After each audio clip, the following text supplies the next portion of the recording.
Ulangi lagi ya. 1, 2, 3, 4 kartu. Sekarang kartu yang pertama kita ambil. Ingetin dulu kartunya askop ya. Tutup. Askopnya saya taruh di sini ya. Boleh tutup sama tangan yang itu. Kartunya tinggal 3 lagi berarti kan. 1, 2, 3. Ini askop ya Bu ya. Ini lagi ini dulu. Ini askop. Mas. Askopnya saya taruh di sini. Tutup. Oke. Di sini ada askop sama askop. Kalau askopnya taruh di atas, askopnya ada di mana? Sleeve-nya ada di bawah.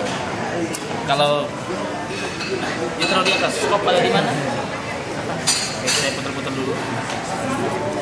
Tolong ditebak askop ada di mana, askop ada di mana.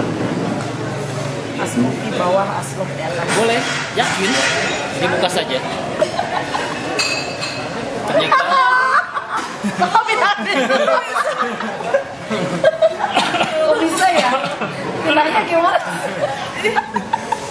Coba ulang. Yang ini. Coba. Padahal tadi kan ini Katakan semprul. salah nyebut nggak? Ele. Bisa diulangi lagi. Ada lagi?